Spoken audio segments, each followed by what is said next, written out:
Hi, I'm Jess. I'm a midwife at the Royal United Hospital and at Poulton Birth Centre. We understand that many of you are very worried about the change in maternity services due to the current COVID-19 outbreak. And we understand that many of you may not be able to get to your appointments or access your appointments. So we've made this video to talk about birth preferences and our recommendations going forward. Please be reassured we are doing everything that we can to put the appropriate measures in place to ensure we can facilitate safe care for you and your baby. Please keep watching for more information. So, birth preferences. Some of you may already have an idea kind of what you're thinking for labour and birth, but some of you may not at all. If you turn to the back of your maternity notes, you'll see the pink section, the birth notes, and just over the page is the part where you can write your birth preferences. I'm just in this box down here. It's a really good idea to write some birth preferences down before the day. Don't not write anything down just because you think you might change your mind. Remember, they are only preferences and you can change your mind at any point. It's just a really good idea so the midwife has an idea of kind of what you're thinking when they first meet you. So when you come into the unit, you'll be assessed, and if you're in labour, you'll be taken through to a birth room. There's quite a few different health professionals that are within the units, depending on where you choose to labour and birth. But people that you may come across are midwives, so you'll have a name midwife. Sometimes we have student midwives working with us. There are male and female doctors and anaesthetists. And sometimes we also have paramedic and medical students working with us. We will always get your permission before involving students in your care. With COVID-19 in mind, we've made a few key changes to our policies that may affect you. At present, we are only allowing one birth partner onto the units. They cannot frequently swap with people and they must stay with you at all times. We understand that this is really disappointing for those of you who wanted more than one birth partner at this very precious time. But please understand we have to do what we can to protect everybody, including pregnant women. We are also not allowing visitors into the units. This is again to reduce the foot traffic in and out of the hospital and prevent the spread of COVID-19. Please don't be alarmed if you see members of staff in masks, protective equipment. They're just doing what they can, again, to prevent the spread of COVID-19 and protect themselves and you. During labour, it's good to keep as mobile and upright as you can. This helps to bring the baby down into the pelvis in a good position, ready for birth. We have 2 pool rooms available at the RUH and several available in our community birth centres. A lot of the rooms in the RUH also have big baths in, so you can use the water if you want to, if it's safe to do so. There are a few instances in which we would advise against using the water, so you wouldn't be able to get in if you had an epidural or a few other risk factors, but if you're concerned about this, please discuss this with your midwife either at your next appointment or just give them a call and discuss it over the phone. I always say it's a good idea to kind of bring a playlist or download some TV series onto an iPad. Just make the environment your own. It's really important to keep calm and relaxed and make the environment as homely as possible, really. Breathing and relaxation is a key part of labour. It can really help you stay in control and manage those contractions. It's a really good idea to practice these techniques before the day. A few of you may have come across some techniques if you've managed to get to any antenatal classes, but if not, don't worry, there's plenty of resources online. If you just pop onto YouTube, some of the hypnobirthing breathing is really, really good. We also welcome people bringing in their own pillows, their own oils, anything to make the environment more relaxed for you. Just remember that each one of these contractions is bringing you a little bit closer to meeting your baby. Just take each one as it comes. If you are hypnobirthing, it's really useful for us if you write it in the front or stick your own birth plan in the front of your notes, just so that we don't disturb you unnecessarily and we can help facilitate a really kind of relaxed environment for you. Pain relief. There's lots of different options available and different types work well at different times in your labour. It's really important to talk about the earlier stages of labour, so kind of the time when you're at home and things are really irregular.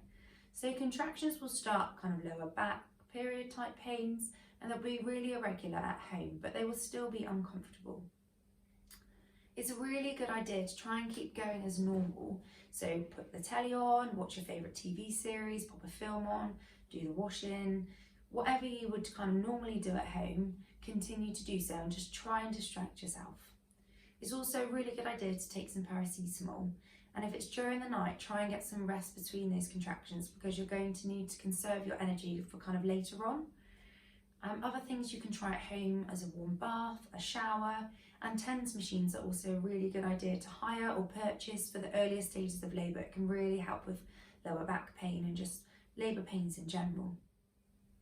So we're kind of looking for your contractions to get to the point of 2 to 3 in 10, lasting 60 to 90 seconds. I mean, that's the gold standard anyway. And you want to be kind of breathing through these contractions. They want to be taking your breath away. You won't be able to talk through them. And that's kind of when you need to call us. Other times that we'd quite like to hear from you is if you're worried about your baby's movements at all when you're labouring or in general. If your waters break, we'd like to hear from you. Pop a pad in. We always like to know the colour of them, and if they're green or brown, we want to hear from you straight away. If you experience any blood loss in early stages of labour, or anything you're concerned about, if you don't feel very well, you can always pick up the phone and give us a call. Or, you know, even if those contractions haven't quite got to 60 to 90 seconds or 2 to 3 in 10, but you're just not coping at home and you want to talk to us, please just pick up the phone and give us a call. So when you do call the unit, it's a really good idea for you to call the unit rather than your birth partner or anybody else. We're really good at assessing you over the phone and listening to you and how you're coping with those contractions and making that initial phone assessment. If you do need to come into hospital in the early stages of labour to be assessed, that's absolutely fine. Pain relief options we can give you, we now offer oral morphine, which can help. So once you get into the kind of active stages of labour and you're in your labour room or at home if you're having a home birth, we can offer you gas and air, you can go in the water again, and other types of pain relief for active labour. We can pop a little morphine injection into your leg, or we've also got the epidural in our obstetric unit. We may need to do an assessment before we give you the pain relief, just to check that it's at a safe stage to do so. So when we get to having your baby, the midwife will help you through the pushing and the birth of the head. We don't routinely do episiotomies unless we really have to, and episiotomy is a cut to the perineum. If you do need this, then your midwife or doctor will discuss this with you at the time. If you were to need an instrumental delivery, so a forceps or a ventouse or a cesarean section, we would only do this if we really need to, and again we would discuss this with you and gain consent before doing so. Once your baby's born, we'll pop skin to skin, or dry baby off with a towel and we'll pop a little hat on. If you don't want your baby straight up skin to skin, if you'd rather have it dried and wrapped before, then please just write this in your birth preferences. It's really useful for us to know. We do really recommend doing some skin to skin at birth if possible, so either yourself or if you're not able to, your partner. This really helps with bonding, it regulates baby's temperature, breathing, heart rate, and really helps to establish feeding. So we'll ask you at delivery and probably in your labour who would like to cut the cord, but again it's a really good idea to write that in your birth preferences, just so the midwife's aware if it all happens a bit quickly. But yeah, if all is well, pop baby skin to skin. We'll do delayed cord clamping, so the baby gets all the blood from the placenta before we clamp and then cut the cord. So once the baby's born and we've cut the cord, we need to think about the delivery of the placenta. There's 2 ways in which you can deliver your placenta. One option is called physiological, so you push the placenta out yourself without any help from us, or the other option is called active. And that's when we pop an injection into your leg, and then the midwife or doctor will gently pop a hand on your tummy and slowly pull to deliver the placenta for you. There are some instances in which we do recommend the active stage, so pop an injection into your leg. So for example, if you're at a higher risk of bleeding, we would recommend it to you. But it's useful to know that if you do choose to go for the physiological way, that you can change your mind to the active at any point. So this is definitely something to have a little look at and have a think about, and just write your preferred method which you think, just in your birth preferences again. Once the placenta's delivered, we'll assess your need for any stitches, and if you do need some stitches, we'll numb the area and make sure that you're really comfortable before we do pop them in.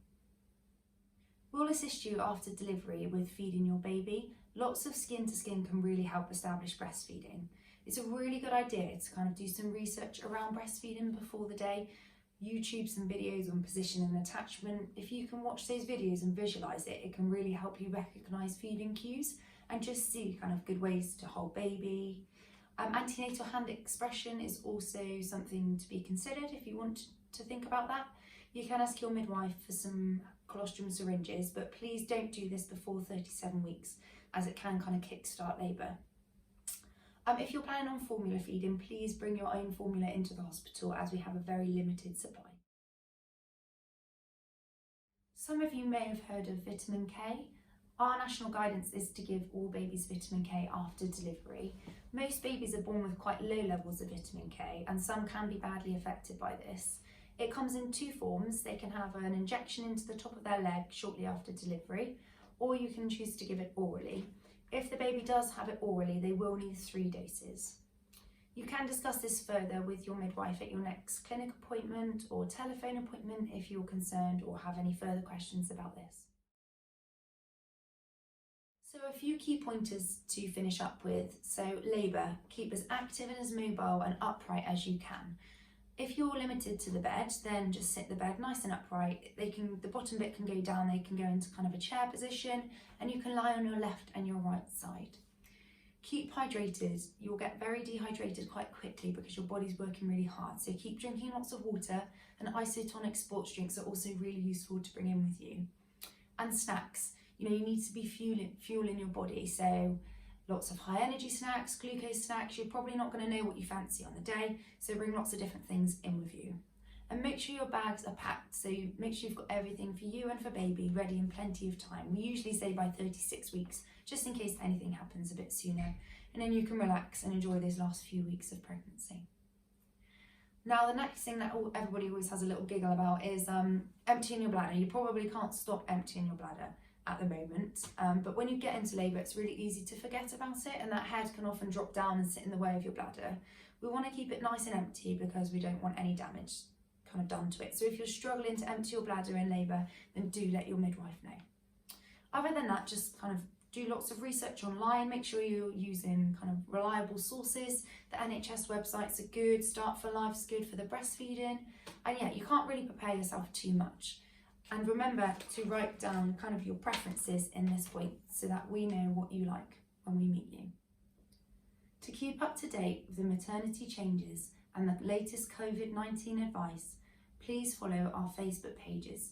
You can follow Bath Maternity or any of the Community Birth Centre Facebook pages such as Poulton Maternity. If you are displaying any of the current symptoms, so if you have a raised temperature or if you have a new persistent cough, please do not attend your maternity appointments. The same goes for if you're self-isolating because somebody you live with has the symptoms. Please call the units and rearrange. If you are coming into the hospital in labour or for an emergency, please let the member of staff know if you have any symptoms or you're expected to have COVID-19. If you do have any of the symptoms and you are worried, you can go to NHS 111 online. As I said before, we are doing everything that we can to put the appropriate measures in place so that we can continue to facilitate safe care for you and your baby.